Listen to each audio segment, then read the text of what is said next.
ಹೌದು ಸ್ನೇಹಿತರೆ, ನಿನ್ನೆ ಇತಿಹಾಸದಲ್ಲಿ ಅತಿ ದೊಡ್ಡ ಡೇಟಾ ಬ್ರೀಚ್ ನಡೆದಿದೆ. ಇದರಲ್ಲಿ 16 ಬಿಲಿಯನ್ ಅಂದರೆ 1600 ಕೋಟಿ ಪಾಸ್ವರ್ಡ್ಗಳು ಲೀಕ್ ಆಗಿವೆ. ಇದರಲ್ಲಿ ಜನರ ಜಿಮೇಲ್ ಖಾತೆಗಳು, ಫೇಸ್ಬುಕ್ ಖಾತೆಗಳು, ಇನ್ಸ್ಟಾಗ್ರಾಮ್ ಖಾತೆಗಳು ಮತ್ತು ಕೆಲ ಸರ್ಕಾರಿ ವೆಬ್ಸೈಟ್ಗಳ ಪಾಸ್ವರ್ಡ್ಗಳು ಸೇರಿವೆ. ಆದ್ದರಿಂದ ಈ ಕೆಳಗಿನ ಹೆಜ್ಜೆಗಳನ್ನು ತಕ್ಷಣ ಅನುಸರಿಸಿ ಮತ್ತು ನಿಮ್ಮ ಖಾತೆಯನ್ನು ರಕ್ಷಿಸಿ. ಮೊದಲನೆಯದಾಗಿ, ನಿಮ್ಮ ಎಲ್ಲ ಖಾತೆಗಳ ಪಾಸ್ವರ್ಡ್ ಅನ್ನು ಬದಲಾಯಿಸಿ.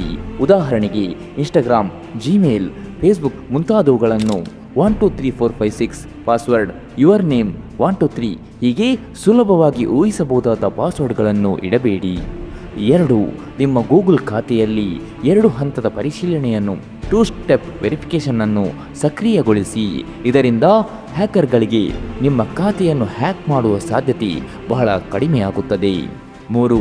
ನಿಮ್ಮ ಖಾತೆ ಡೇಟಾ ಬ್ರೀಚ್ ಆಗಿದೆಯೇ ಇಲ್ಲವೇ ಎಂಬುದನ್ನು ಪರಿಶೀಲಿಸಿ. ಈ ವೆಬ್ಸೈಟ್ಗೆ ಹೋಗಿ ನಿಮ್ಮ ಜಿಮೇಲ್ ಐಡಿಯನ್ನು ಹಾಕಿ.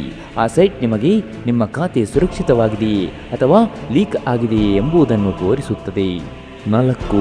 ಅಪರಿಚಿತ ವೆಬ್ಸೈಟ್ಗಳಲ್ಲಿ ಕಂಟಿನ್ಯೂ ವಿತ್ ಗೂಗಲ್ ಅಥವಾ ಕಂಟಿನ್ಯೂ ವಿತ್ ಫೇಸ್ಬುಕ್ ಆಯ್ಕೆಗಳನ್ನು ಬಳಸಬೇಡಿ. ಇವು ನಿಮ್ಮ ಖಾತೆಯ ಮಾಹಿತಿ ಅಪಾಯಕ್ಕೆ ತರುವ ಸಾಧ್ಯತೆ ಇರುತ್ತದೆ. ಸ್ನೇಹಿತರೆ, ಈ ಡಾಟಾ ಬ್ರೀಚ್ನ ನಂತರ ಎಲ್ಲರ ಡಾಟಾ ಅಪಾಯದಲ್ಲಿದೆ.